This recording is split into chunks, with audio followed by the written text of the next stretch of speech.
uh, it's the same. He has like a followers or whatever, or his country is big, or I don't know, UFC likes him so much, or he's selling, or what he's doing, I don't know. So he got his title fight because of that. The octagon just erupted. Justin Gaethje, set for a UFC 344 interim title clash with Paddy Pimblett, has reportedly pulled out. This bombshell isn't just a cancellation. It's potentially career-ending for Gaethje, who might never see another title shot. Unconfirmed by UFC, this news sent shockwaves, instantly elevating Arman Tsarukyan against Pimblett. Arman, who wished Gaethje would beat Paddy's ass and called Pimblett easy work, now faces his despised rival. The division's future is rewritten in an instant, with one legend's dream shattered and another's path to glory paved. For Gaethje, it might be the end of his thrilling journey, leaving fans questioning everything about the lightweight landscape. Character counts. Wouldn't you kind of like the opportunity to be the one to do it to him, like to beat Paddy? Yeah. Oh my God. I would just maul his face on the ground just with my elbows. When I fought with Hooker, I was thinking, what should I do when I was on the top? Should I choke him, or I just should like elbow him? But with Paddy, I'm not gonna for the choke. I'm gonna just elbow him all day, all night. Just make his face like bleeding. Arman Tsarukyan, now stepping in, holds a surprising history with this matchup. Before the pullout, he openly declared his desire for Justin Gaethje to beat Paddy's ass and make everyone forget about him. Arman saw Pimblett as an easy fight the UFC strategically built up, believing real contenders like himself were just watching. He explained, "It's a business to build, Paddy. I hope Justin gonna beat his ass, and we gonna forget about Paddy all our life." This blunt assessment reveals deep frustration with UFC matchmaking, especially concerning popular yet unproven fighters. Now Arman gets to achieve that goal himself, turning past words into a present heated reality. Character counts. Ilya is going through a divorce right now, so of course that's a tough time for anybody, and it is very, very distracting. You can't focus on a fight in the training camp, and certainly an opponent when you're going through a divorce. So I'm certainly not going to talk about that any more than what I have done there. Ilya, we wish you nothing but the best. Ironically, Justin Gaethje was excited and fired up for this very fight, viewing it as his ticket to another title shot before retirement. He recently expressed immense gratitude for the opportunity, especially to kick off the new UFC partnership with Paramount+. Gaethje felt confident facing Pimblett for the interim title, focusing solely on delivering an unforgettable performance. He proclaimed, "What a ride it is. So thankful for the opportunity. Perfect dance partner for another unforgettable night to prove once again I am one of the best and most exciting fighters of this era. I will be ready to go." His sudden withdrawal after such declarations casts a shadow of mystery. What truly transpired behind the scenes? Character count. I already knew that Paddy gonna fight with Ilya Topuria in January, but I didn't know they're gonna do interim title versus Gaethje and Paddy. But I knew that UFC wants to do Ilya versus Paddy, and on my mind I didn't think like it's something happened even if I knock him out, because they already set up that all things. But at the end of the day, Ilya didn't fight. The animosity between Arman Tsarukyan and Paddy Pimblett runs shockingly deep. Arman, with almost no filter, declared, "I would just maul his face on the ground just with my elbows." He recounted his fight with Dan Hooker, where he debated between a choke or strikes, but against Paddy, I'm gonna just elbow him all day, all night, just like his face, like bleeding. This brutal honesty reveals a fighter driven by pure disdain, not just strategic victory. His vivid description highlights a personal vendetta rarely seen, turning this interim title fight into something far more personal than mere competition. This isn't just a fight, it's a mission for Arman. Character counts. The number one contender at 155 pounds is a guy named Arman Tsarukyan, and he's not involved in this fight. This is a makeshift fight. This is as prestigious as a BMF title. God bless. I said I wanted to see Paddy fight for the belt. God bless. But this is a bogus fight, and it's insane to me that it is headlining over Kayla Harrison versus Amanda Nunes. On paper, Paddy vs. Justin is a fine fight to determine the number one contender to fight Ilya and or Arman. Ilya won that belt back in June. I don't even think you need an interim title fight. Honestly, it should have been the co-main event, 5-round, #1 contender fight, Ilya versus Arman, second half of the year. What's the problem with that? And now what you've just said, because he reiterated this in the Instagram Live, the winner of this fight is going to fight Ilya. What happens to Arman? Arman's going to have to fight who? What is going on? What does Arman Tsarukyan have to do to get a shot at the belt now? Prior to the stunning pullout, Arman Tsarukyan even offered to personally assist Justin Gaethje in training for his fight against Pimblett. Despite their rivalry, Arman expressed profound respect for Gaethje's focus, seeing this as Gaethje's final chance to win an interim belt, fight for the undisputed title, and retire on a high note. He explicitly stated, "Justin, if you need help, let me know. I'll fight you and help you." Really, I want him to win. I hope Justin Gaethje not gonna drink, party, gonna train, dedicate himself, be focused. It's his last chance in this life. This surprising gesture underlines the collective disdain many top contenders hold for Paddy, viewing him as an anomaly in the title picture. Character count. The outrage over Paddy Pimblett receiving an interim title shot is not limited to Arman. Renato Moicano expressed outright shock that Pimblett was granted this opportunity without defeating a single top 15 opponent. Moicano labeled the decision illogical and unbelievable, sarcastically calling it easy money. Easy fuck money. His incredulity stems from Pimblett's resume, which he argues doesn't justify a title fight, especially when more deserving contenders are sidelined. This sentiment clearly resonates with many within the fighter community, who question the meritocracy of UFC's booking decisions when fan appeal seems to outweigh genuine competitive achievements. Moicano's unfiltered comments underscore a growing frustration within the lightweight division. Character count. Renato Moicano didn't stop there, placing significant blame on Arman Tsarukyan and Ilya Topuria for fucking up the division. He argued that the lightweight landscape could have progressed smoothly if Arman had fought Islam Makhachev. Instead, with Topuria reportedly dealing with personal issues like a divorce or something and declining fights, the division stalled. Moicano lamented, "If we had fought the night, the division would keep going, but now we have Topuria going through divorce or something like that. He doesn't want to fight." This perspective suggests that the current interim title chaos is a direct consequence of top contenders failing to fulfill obligations, creating a vacuum that the UFC filled with an undeserved matchup. Character count 7.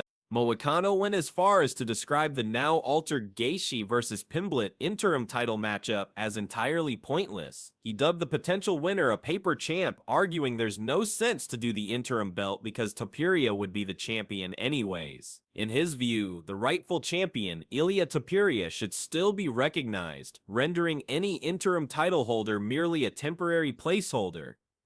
Moicano concluded, "So whoever gets the belt now, I have to face Topuria for the unification of the belts, so to me personally, does a mechanic sense." This scathing critique underscores the perception that the interim belt is a desperate, unnecessary complication in a division that already has a clear champion. Character count. Arman Tsarukyan, amidst all the drama, was extremely frustrated about continuously missing out on a title shot despite immense work. His anger intensified knowing Paddy Pimblett was getting the opportunity, especially given his intense personal dislike for the British fighter. Arman explicitly argued that Paddy secured the title fight not through superior skill, but through sheer popularity and external factors. He suggested that followers, his country is big, or perhaps simply selling himself and his doings, were the true reasons for his accelerated rise. This stark assessment lays bare the tension between a fighter's merit and the commercial interests of the UFC, a conflict Arman clearly feels has unfairly disadvantaged him. Character count. Adding to his disdain, Arman Tsarukyan admitted he has zero liking for Paddy Pimblett and revealed an explicit plan for their eventual encounter. He would forgo any submission attempts, planning instead to dominate Paddy on the ground with non-stop elbows until he's badly marked up. Arman differentiated this from his fight with Dan Hooker, where he weighed choking versus striking. Against Paddy, there's no debate. I'm not going to for the choke. I'm going to just elbow him all day, all night, just like his face, like bleeding. This unvarnished desire for physical punishment rather than a quick finish shows just how personal this rivalry has become, promising brutal fireworks in the octagon. Character counts. Arman unleashed a full, unreserved rant about Paddy Pimblett, clarifying he has no respect for him whatsoever. He passionately stated, "I hate just Paddy. I hate Paddy. I wish it was all aware of fighting with was a Gage or someone different, but not Paddy." The animosity is so profound that Arman declared he doesn't even want to attend the UFC 34 event, fearing he might confront him on the spot if he sees Paddy. He even joked about giving Pimblett a proper slap, differentiating it from Ilya's slap and promising a real Armenia slap. This visceral reaction underscores the intense personal vendetta Arman harbors, transforming a professional rivalry into an almost unavoidable, volatile confrontation.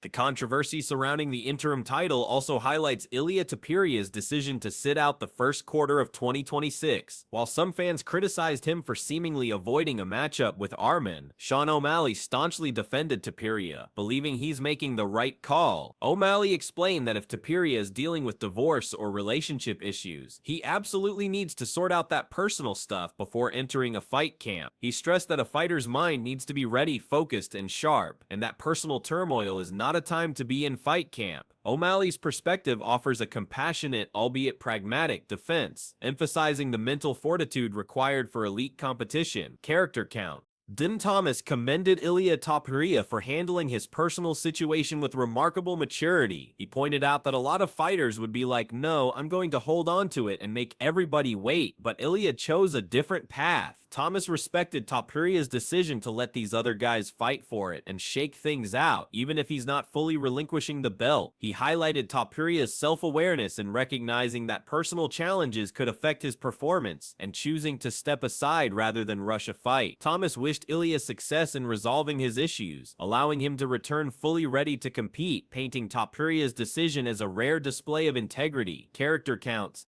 Arman Tsarukyan also dropped a bombshell, revealing the UFC's original plans, a January fight between Paddy Pimblett and Ilia Topuria. Arman stated, "I already knew that Paddy going to fight with Ilia Topuria in January." He admitted he didn't expect this initial matchup to change, even after his dominant victory over Dan Hooker, because the UFC's plans were already set up. According to Arman, everything changed only when Ilia withdrew, forcing the promotion to take a drastically different approach by pivoting to the Gaethje Pimblett interim bout. This revelation paints a clearer picture of the UFC's strategic moves, suggesting that the current controversial interim title fight was not the original intent, but rather a reactionary measure, scrambling the division. Character counts. Arman Tsarukyan firmly believes this entire situation is a calculated UFC game plan, not merely a family issue or something. He insists they want to make star Paddy Pimblett and to bring him to fight for the title was Topuria as a bigger name and make it like a big fight, like a hobby versus corner. Arman feels the UFC is deliberately overlooking him, despite his proven capabilities, in favor of building a more marketable, bigger name attraction. His perspective suggests that the promotion prioritizes generating blockbuster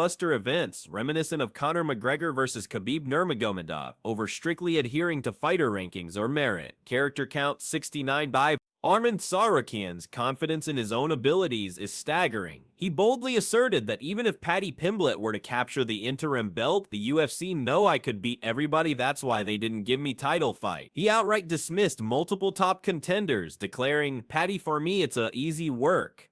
Justin would say easy work. Ilia, easy work. For Arman, the only truly challenging opponent he's faced was Islam, but he left. His conclusion is unequivocal, so nobody on my level on this division right now. This audacious self-assessment, while potentially controversial, highlights his belief in his unmatched skill set and fuels his frustration with the UFC's matchmaking, believing he's being intentionally sidelined. Character counts. Before the Gaethje pullout, Michael Bisping anticipated a very tough competitive matchup between Justin Gaethje and Paddy Pimblett. Bisping acknowledged Gaethje, even at 36, remains explosive with powerful wrestling, striking and dangerous leg kicks, noting his knockout loss to Max Holloway was an anomaly. He praised Gaethje as the human highlight wheel with punch power that he has. Bisping also complimented Pimblett, calling him the real deal after his dominant win over Michael Chandler and his undefeated UFC record. His analysis painted a picture of two formidable forces ready to collide, underscoring the high stakes and genuine competitive intrigue lost with Gaethje's unexpected withdrawal. Character count. Bisping viewed the original Gaethje vs. Pimblett fight as Justin Gaethje's final major opportunity for a big win, calling it the final crack of the whip. Having already fought for titles against Charles Oliveira and Islam Makhachev, Bisping acknowledged Pimblett was an easier fight than the likes of Khabib Nurmagomedov or Islam Makhachev, yet still stressed that Paddy posed a serious threat. He expected Pimblett to rely on movement and avoid direct exchanges, recognizing Gaethje's dangerous knockout power, but cautioned strongly against underestimating Paddy. Bisping's comprehensive breakdown underscored the critical nature of that original fight for Gaethje's career trajectory, making his current pullout all the more devastating for his future prospects. Character count. Ariel Helwani, a prominent voice, unleashed scathing criticism on the original Gaethje vs. Pimblett interim title fight, explicitly questioning why top contender Arman Tsarukyan was being ignored. He dismissed the matchup as makeshift, likening its prestige to a BMF-style fight, and firmly stated that an interim belt wasn't needed, given Ilia Topuria already holds the championship. Helwani argued the UFC should have waited to organize a proper #1 contender bout later in the year. Wondering aloud, what does Arman Tsarukyan have to do to get a shot at the belt now? His passionate rebuke encapsulated widespread frustration, framing the interim title as an unnecessary, ill-conceived distraction that disrespects deserving contenders. Character count. The UFC lightweight division is a powder keg. Justin Gaethje's shocking withdrawal has ignited a firestorm, potentially ending his storied career and thrusting Arman Tsarukyan into an unexpected, highly personal interim title clash with Paddy Pimblett, a fighter he openly despises. This dramatic turn, coupled with top contenders like Moicano and Helwani openly questioning the legitimacy of the interim belt in the UFC's matchmaking priorities, paints a chaotic picture. Is the UFC prioritizing entertainment and marketability over pure sporting merit, influenced by new partners like Paramount? As Ilia Topuria navigates personal turmoil, the very foundation of the lightweight championship hangs in precarious balance, leaving fans to wonder if the path to undisputed glory has become irreversibly distorted by business interests, promising an unpredictable, thrilling, and potentially divisive future for the sport.